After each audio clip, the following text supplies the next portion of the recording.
주간 평안하셨습니까?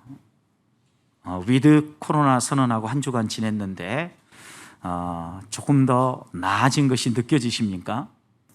아마도 성도님들은 이 마스크가 제일 불편하기 때문에 마스크를 벗어야 좀 위드 코로나든 포스트 코로나든 뭔가 변화가 있구나 이렇게 느끼실 겁니다.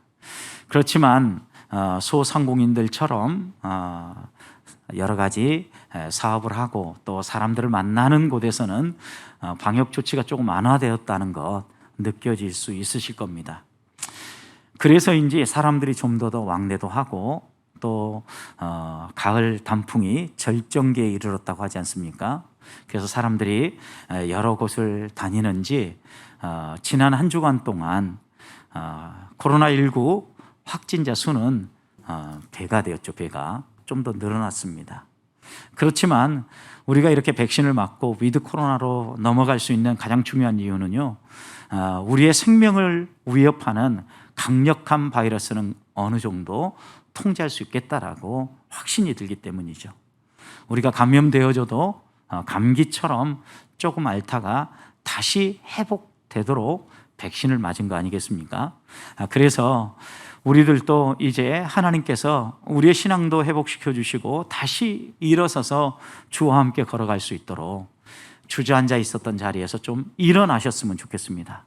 특별히 가정에서 지금 예배드리고 있는 분들, 이것이 여러분들에게 신앙적 나태함과 또 신앙의 편리함을 추구하는 편의주의가 되지 않도록 우리의 신앙이 언제나 하나님 앞에 나와서 하나님을 예배하고 하나님을 바라볼 수 있도록 신앙을 다듬어가는 기회로 이 위드 코로나와 함께 우리의 믿음도 그리스도와 함께 일어서는 기한이 될 수 있기를 축복합니다. 이 땅을 살아가는 사람들이라고 하면 잘 되는 걸 원합니다. 잘 되는 것과 못 되는 것 두 개를 놓고 본다면 누구나 다 잘 되기를 원합니다. 특별히 새로운 환경을 맞닥뜨렸거나 새로운 무언가를 시도해야 될 시점이라고 하면 어떻게 이 일을 해야 될 것인가, 어떻게 하면 좋은 결과를 낼 것인가에 대한 두려움이 생기게 됩니다. 그럴 때 우리는 앞서서 이 길을 걸어갔던 사람들이 어떻게 걸어갔는가에 대한 사례들도 살펴보고 또 좋은 경험들을 가지고 있는 선배들의 조언도 듣고 그러면서 새롭게 펼쳐지는 길들을 한 발 한 발 걸어가지요. 이렇게 잘 준비하고 걸어가도 처음 걸어가는 길은 때로 예기치 못한 일들이 불쑥불쑥 나타나서 두렵게도 만들고 주저앉게도 만들고 때로는 힘에 겨워서 아예 포기하기도 합니다. 그러나 우리가 걸어가는 이 모든 길 가운데 어떤 사람도 이런 도중에 포기라든가 실패하고 낭망하기를 원하는 사람은 없습니다. 우리가 어떤 일을 시도한다면 잘 되는 것을 꿈꾸죠. 우리는 이것을 그래서 형통 이렇게 이야기를 합니다. 여러분, 형통이라는 게 무엇입니까? 모든 일들, 만사가 잘 풀어지고 잘 되는 것을 형통 이렇게 이야기를 합니다. 그런데 그 단어의 언어적 의미들을 좀 더 우리가 생각을 해본다면 형통이라는 것은요, 부자가 된다라는 것 이런 의미는 아닙니다. 우리는 형통한다, 잘 된다 그러면 돈을 많이 벌고 부자가 되는 것으로 직접 연결을 합니다. 형통이라는 말은 부자가 되어진다, 돈을 많이 번다라는 의미보다는 여러 사람들과의 관계가 원만히 풀어지고 우리가 어떤 일을 해나갈 때 다양한 자원들이 있는데 이 자원들이 잘 어우러져서 목표한 바를 이루게 해준다라는 의미입니다. 그런 점에서 형통은 우리 그리스도인들이 꿈꿔야 될 소망이기도 합니다. 하나님께서 우리에게 맡겨주신 사명과 소명이 있는데 하나님이 내게 주신 재능과 달란트, 시간 모든 것들을 활용해서 하나님의 뜻을 이루고 하나님을 영화롭게 하는 삶을 살아가는 것, 우리는 이것을 그리스도인의 형통한 삶이라고 말할 수 있을 겁니다. 이스라엘 백성도 하나님의 부름을 받고 믿음의 첫 발을 내딜 때 앞이 캄캄했을 것입니다. 출애굽할 때만 해도 얼떨결에 그들이 나왔지만 앞에 홍해를 만났을 때 정말 이 길을 가야 되는 것인가, 다시 애굽으로 돌아가야 되는 건 아닌가 고민했을 거 아닙니까? 그러나 그들은 하나님이 그들을 인도하고 책임져 준다는 여러 가지 증거들을 보면서 믿음의 발걸음을 내딛기 시작했죠. 이 귀한 사역의 지도자로 섰던 모세를 생각해 보십시오. 미디안 광야에서 양을 치고 있는 그를 하나님께서 이 이스라엘 백성의 지도자로 세우고자 할 때 마음에 얼마나 큰 두려움이 있었습니까?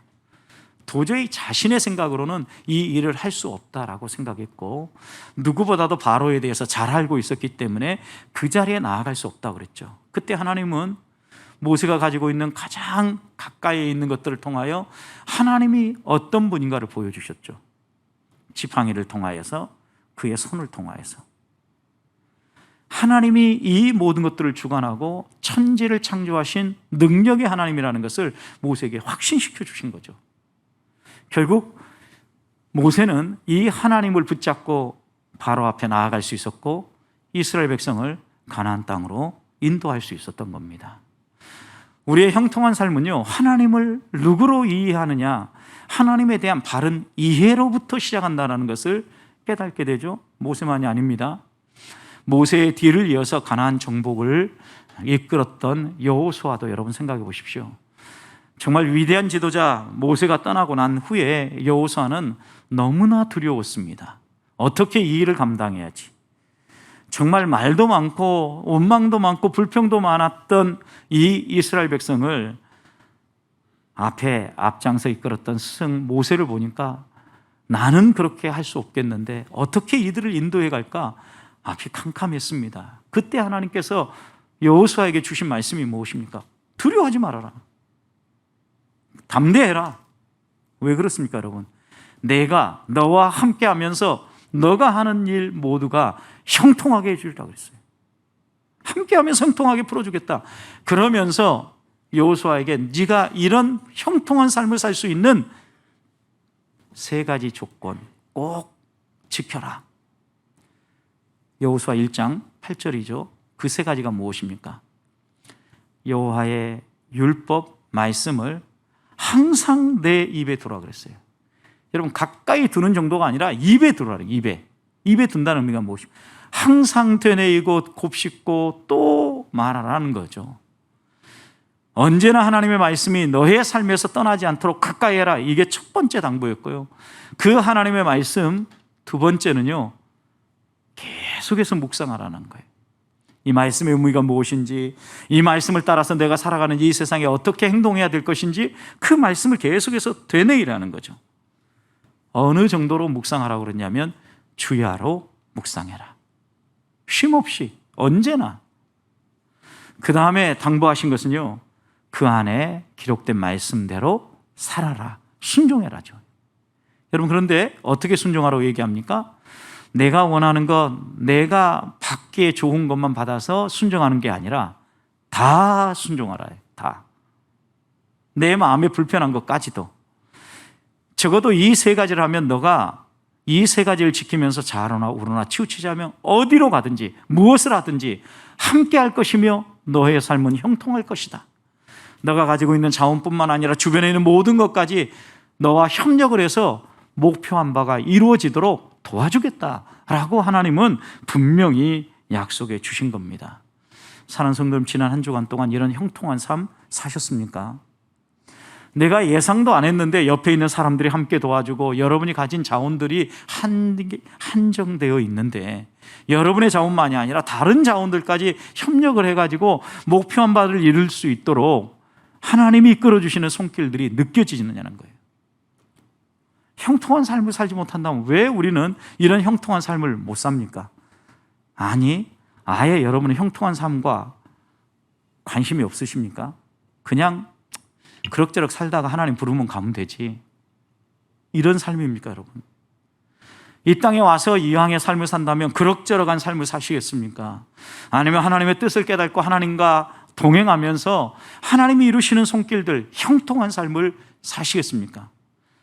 아니면 신앙생활 한다고 하면서도, 교회를 다닌다고 하면서도, 하나님의 말씀에 순종한다고 하면서도 비슷하게 모양만 내다가 형통이 아니라 이스라엘 백성처럼 이렇게 불통하고 심판받는 삶을 사시겠습니까? 어떻게 하면 우리들이 형통한 삶을 살 수 있을지 오늘 말씀은 우리에게 적어도 세 가지 부분에 있어서 형통한 삶을 살기 위한 비결을 가르쳐 줍니다. 첫 번째, 형통은요, 순종과 불순종에 의해서 판가름 납니다. 오늘 41절 말씀을 보십시오. 모세가 분명히 이렇게 얘기하죠.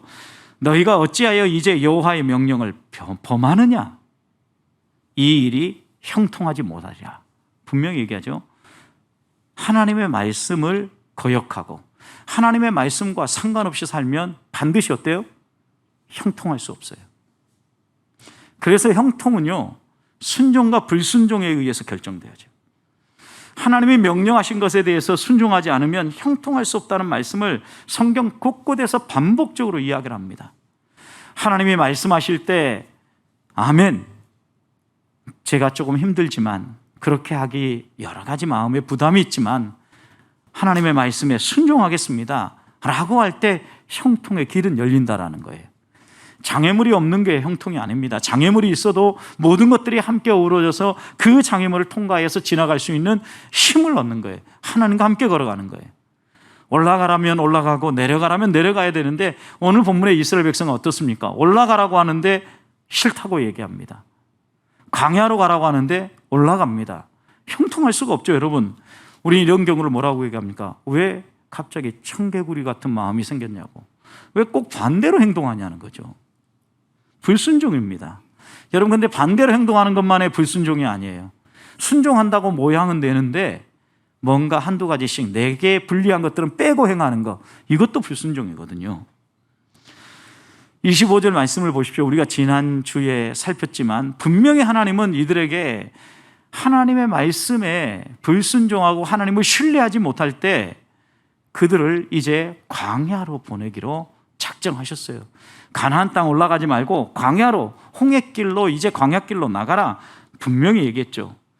그러면 이들이 어떻게 해야 됩니까? 하나님의 말씀에 순종하든지, 또 이게 마음에 들지 않는다면 어떻게 해야 됩니까? 하나님께 기도해야죠. 하나님, 왜 이렇게 가야 됩니까? 다른 길은 없으십니까? 나는 이 길을 걷고 싶지 않습니다. 하나님 앞에 이렇게 기도해야 될 거 아닙니까? 근데 40절, 이들이 선택한 일은 무엇입니까?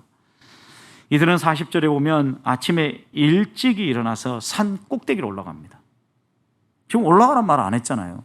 광야길로 가라 그랬는데 이들이 선택한 것은 산 꼭대기로 올라가요. 반대로 행동한다고요.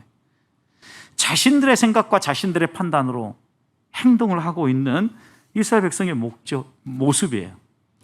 성경의 불순종과 관련된 교훈은 선명합니다.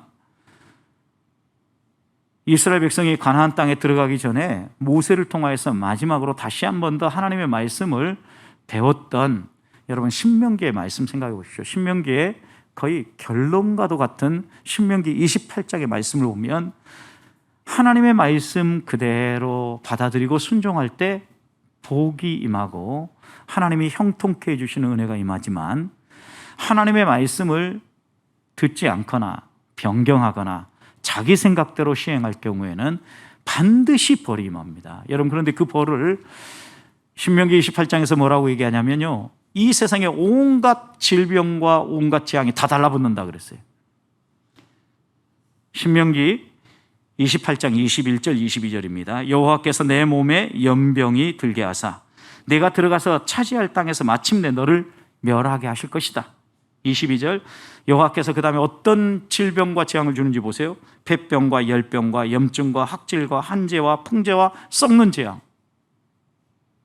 여러 가지 재앙들, 지금 여기에 언급된 것만 이 정도지 여러분, 온갖 이 세상에 안 좋은 것들이 다 달라붙어서 너희들 실패하게 만들 거라는. 한편으로 저는 이런 생각을 해요. 저나 하나님을 믿는 우리 모든 성도들이 변경하거나 또 적당히 지키려고 하면 좀 이렇게 하나님이 나타내 보여주셨으면 좋겠다. 왜요? 요즘 하나님이 그냥 은혜를 베푸는 시대여가지고 좀 변경하고 하나님을 대적하고 또 불순종해도요, 가만둬요. 그러니까 심지어 성도들 가운데 내가 불순종하는지 대적하는지 모른 채 살아가는 사람도 많아요. 자기 생각대로 하니까 잘한다라고 생각하고 있는 사람들이 얼마나 많은지 몰라요. 그럼 이런 시대에 우리들이 형통하기를 소망하고 하나님의 사람으로 이 땅 가운데 살아가기를 원한다면 다시 한 번 더 하나님의 말씀대로 산다는 이유가 무엇인가를 분명히 기억해야 돼요. 불순종하는 사람들을 보면요, 다 나름의 이유와 조건이 있어요. 이스라엘 초대 왕 사울 왕을 여러분 생각해 보십시오. 그가 겸손히 여겼을 때 하나님은 그를 이스라엘 왕으로 세워주셨죠. 그래서 하나님은요, 사무엘 선지자를 통하여서 그에게 기름 부어줄 뿐만 아니라 그 당시에 이스라엘 백성의 정말 그 옆구리의 가시와 같은 존재들을 하나하나 꺾게 해주시죠. 아말렉과의 전투할 때 하나님이 올라가서 싸우라고 얘기합니다.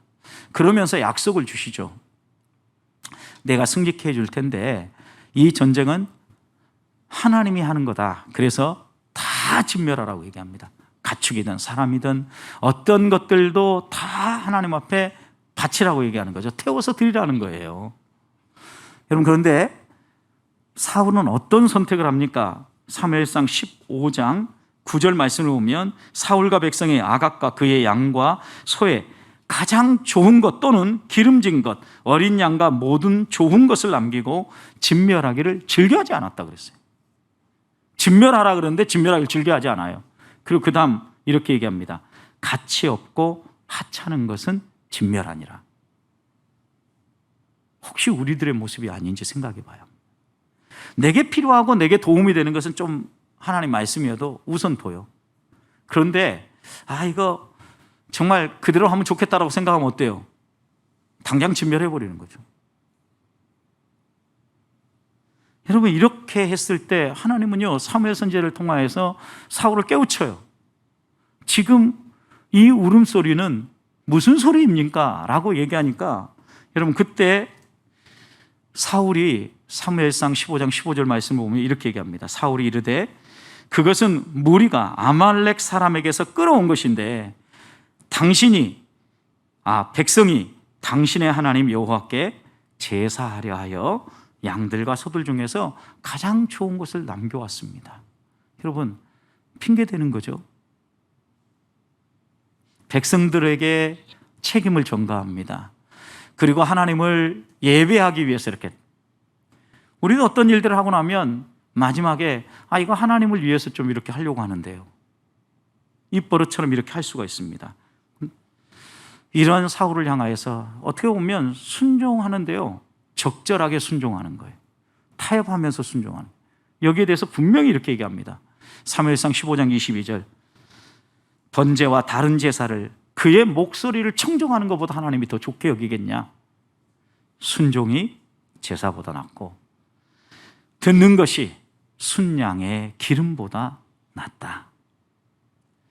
하나님은요, 하나님의 말씀에 정반대로 행동하는 청개구리 같은 행동만이 아니라 이 사울처럼요, 순종한다고 하는데 자기 판단으로 선택하는 이런 순종이요, 좋아하지 않아요. 결국 이것 때문에 사울은 폐위됩니다. 하나님의 영이 떠나니까 악신이 부리고, 여러분, 마지막은 하나님이 세운 다윗을 죽이고자 얼마나 추한 꼴을 보이다가 스스로 자결하지 않습니까, 여러분? 우리의 인생에서요, 하나님을 의지하지 아니하고 하나님을 믿는다고 하면서도 적당히 믿으면, 적당히 순종하면 절대 형통 안 합니다, 여러분. 불순종의 마지막은 사망입니다, 사망. 다른 선택지를 남겨놓지 않았어요. 그렇다면 우리가 다시 한 번 더 나는 말씀을 가까이 하고 그 말씀을 항상 내 마음에 묵상하면서 말씀대로 살고자 하는가를 되돌아봐야 돼요. 형통은 다른 방법으로 오지 않아요. 하나님 앞에 나와서 막 기도함으로, 헌금 많이 함으로, 예배 여러 번 드림으로. 순양의 기름보다 하나님이 더 기뻐하시는 것은 순종이에요, 순종. 우리의 삶 가운데 한 주간 순종하리라, 하나님 도와주십시오 라고 마음 먹고 사시는 한 주간이 되시기를 축복합니다. 두 번째입니다. 두 번째, 형통의 두 번째 비결은요, 뒤늦은 후회를 최소화하는 거예요. 왜냐하면 우리의 삶 가운데 하나님 말씀대로 살고자 예를 쓰지만 넘어질 때가 있어요. 그럴 때마다 후회가 나오죠. 그런데 이런 뒤늦은 후회를요, 최소화해야 되는데, 오늘 이 이스라엘 백성 보십시오. 이들은 40절에 보면 아침 일찍에 산꼭대기로 올라갑니다. 여러분, 아침 일찍이라는 것은요, 밤새 결심했다라는 거예요. 이렇게 해야지 하고 결단하고 올라간 거예요. 산꼭대기로 올라갔습니다. 그러면서 그들이 뭐라고 얘기합니다? 뭐라고 얘기합니까? 보소서, 우리가 여기 있습니다. 여호와께서 허락하신 곳으로 이제 우리가 올라가겠습니다. 그 전까지는 어떻게 얘기했어요? 못 갑니다. 우리 죽게 생겼습니다. 그들의 밥입니까 우리가? 이렇게 얘기하던 사람들이었어요. 그런데 이들이 이제는 올라가겠다라는 거예요. 왜 이런 행동을 합니까? 그들이 하나님의 심판의 메시지를 듣고 죄지었다라는 걸 깨달았어요. 범죄했습니다 라고 고백하잖아요.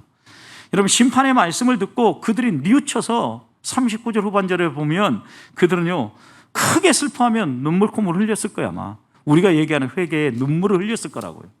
그런데 여러분, 이것은요 진정한 의미에서 회개가 아니에요. 모양은 회개의 형태를 띠고 있을지 모르지만 정확하게 살펴보면 이들은요 회개가 아니라 자기들이 유익한 것을 선택하기 위해서 행동해요. 이들이 크게 슬퍼하고 눈물을 흘린 이유가 무엇입니까? 20세 이상 계수된 사람들 광야에 가서 방황하다가 다 죽을 것이다 이렇게 얘기했죠. 여러분, 죽고 싶지 않다는 거죠. 이제 40년 광야에서 방황하느니 차라리 가나안 땅에 올라가서 싸워서 죽든지 하나님이 어떻게 하시든지 해보겠다. 하나님의 말씀이 이렇게 떨어지고 나니까 그것과 반대로 그들이 앞으로 처해질 운명에 신세한탄하면서 안 되겠다 이렇게 하다가는 가나안으로 올라간 거죠 이들이. 그런데 이것이 회개의 모양은 띄고 있어요. 그냥 보면은요 사람들이 보면 아 회개했구나, 단순히 생각만 바꾼 것이 아니라 이들이 행동도 바꾸고 있는 것처럼 보이죠. 왜요? 안 올라갔던 사람들이 산 꼭대기로, 그것도 아침 일찍이 올라갔으니까. 여러분, 그런데 이런 행동은요 하나님이 어떻게 보면 회개로 받지 않으셔요. 협박을 받거나 마지못해서 하거나 강제로 끌려가듯 하고 있는 모습이죠. 그런데 이들의 마음 중심에 진정성이 없어요. 여러분, 이건 벌 안 받으려고 하는 거죠. 우리도 가끔 주일날 왠지 주일 성수하지 않고 어디 놀러 가면 마음이 좀 걸려서 일부 예배라도 좀 일찍 가서 점이라도 찍고 가야 되겠다. 예배 드리는 동안도 온통 마음이 하나님께 가 있지 않고요 놀러 갈 일에 집중돼 있죠. 예배한 게 아니에요. 이건 주일 성수가 아니에요. 여러분, 모양 내고 있는데 여러분이 속지 말아야 될 것은 사탄은 그렇게라도 해라, 그래도 도움이다. 옛날 우리 선배들 그런 얘기 많이 했잖아요. 예배당에 와서 졸더라도 앉아만 있으면 50점 먹고 가는 거다. 여러분, 위항의 시간을 내서 하나님 앞에 왔는데 왜 우리가 믿음의 길을 걸어야 되고 왜 신앙생활을 해야 되는지, 왜 이런 일들을 하는지 분명히 알아야 돼요. 뒤늦은 후회는요 최소화시켜야 돼요. 그래서 여기서 깨달아야 될 건 뭐냐면 후회와 회개에도요 때가 있다라는 거예요. 지금 이들이 하는 행동이 설령 진정한 회개라 해도 이미 하나님께서요 안 받기로 결정하셨어요. 때가 늦은 거예요. 때가 늦은 거. 그들이 언제 회개했어야 됩니까? 정탐꾼들이 보고했을 때 두 가지 보고가 올라왔잖아요. 긍정적인 보고도 있고 부정적인 보고도 있으면 이들은 판단했어야 돼요. 무엇에 근거해서 판단해야 됩니까? 그 정탐꾼들의 보고가 어떠하든지 간에 두 가지 보고가 있다는 것은 이제는 우리의 분별력이 필요한 때거든요. 무엇으로 판단하겠습니까? 하나님의 말씀을 기준으로 해서 분별해야죠. 그렇다면 10명의 정탐꾼의 얘기를 들을 게 아니라 두 사람의 이야기를 듣고 믿음의 선택을 했어야죠. 여러분, 이들이 이런 선택을 못하니까 결국은 뒤늦은 회개처럼 보이는 회개하다가 하나님께 받아들여지도 않고 결국은 멸망하는 모습을 보게 되는 거예요. 우리도 때를 놓치면 안 돼요. 때가 있어요. 왜 우리가 이 코로나 시기에도 불구하고 생명축제를 하고 우리의 마음을 모으고 새벽을 깨우고 기도하고 이런 헌신을 함께 하자고 하겠습니까? 때가 있기 때문입니다. 하나님은 우리를 통하여서 구원하고자 하시는 영혼이 있어요. 나를 통하여서 복음이 들려지기를 원하는 사람이 있다고요. 때를 놓치지 않기를 소망합니다. 또 회개는요, 진정한 회개는요 이렇게 하는 게 아니라 하나님의 말씀에 내 자신을 비추어 보고 내 자신이 하나님의 말씀과 어긋난 것이 있으면 바꿔야 돼요. 여러분, 하나님의 말씀에 이들이 비추었으면 어떻게 해야 돼요? 하나님 광야로 가라고 했으니까 아침에 일찍 일어나서 산꼭대기로 올라갈 게 아니라 광야로 갈 채비를 하면서 하나님 앞에 다시 한번 기도해야죠. 하나님, 우리가 광야에서 이렇게 40년 방황하다가 죽어야 마땅한 존재입니다. 그렇지만 은혜를 구합니다. 하나님이 약속하신 약속의 땅에 올라가 살 수 있도록 지금부터라도 마음을 바꾸어서 하나님 말씀대로 살아가기를 소망합니다. 도와주십시오. 이렇게 기도했어야죠. 여러분, 이렇게 기도한 사람이 누구예요? 모세죠, 모세. 이스라엘 백성이 죽을 위기에 놓였을 때 모세는 하나님 앞에 나가서 변함없이 이렇게 기도했어요. 하나님, 우리가 죽어 마땅합니다. 벌받아 마땅합니다. 그런데 불쌍히 여겨주십시오. 지금 애굽에서 우리를 건져낼 때 여기서 광야에서 죽게 만든다고 하면 사람들이 하나님을 어떻게 이야기하겠습니까? 하나님, 한 번만 용서해 주십시오. 여러분, 그런데 이들은 이런 회개를 하지 않아요. 하나님의 말씀에 기초해서, 하나님의 뜻에 기초해서 회개하고 내놓는 것이 아니라 자신의 생각이 기준이 되어서 일단 올라가서 우리 올라갈 거예요. 이제 생각이 바뀌었어요. 이건 거의 협박이에요, 협박. 여러분, 회개가 아니라고. 이거는 하나님 앞에서 우리가 신앙생활할 때 믿음으로 살고 하나님 말씀을 따라 살아간다는 것은요, 내 기분과 내 생각, 상황과 형편에 따라서 이렇게 저렇게 움직이는 게 아니라 말씀을 따라 살아가는 거예요. 후회와 회개에도 때가 있다고 하면 우리들도 하나님 앞에서 때를 놓치지 않고 살아야 됩니다. 무엇보다도 하나님이 우리에게 원하시는 것은 뒤늦은, 기회마저도 잃어버리는 뒤늦은 회개가 아니라 하나님이 깨우쳐 주셨을 때, 깨닫게 해주셨을 때 그 말씀에 순종하며 하나님이 주시는 은혜에 따라 순종하며 살아가는 성도들이 되시기를, 그래서 형통한 삶이 형성되기를 축복합니다. 마지막입니다. 형통한 삶은요, 신뢰로부터 나와요. 어떤 신뢰입니까? 하나님은 말씀하시는 말을 반드시 이루신다는 신뢰예요. 여러분, 이래야 형통이 벌어져요. 하나님이 말씀하시는 바를 이루기 위해서 모든 것들을 다 조합하고 주변에 있는 장애물까지 다 해결할 거기 때문에 형통한 삶이 거기서 열리는 거예요.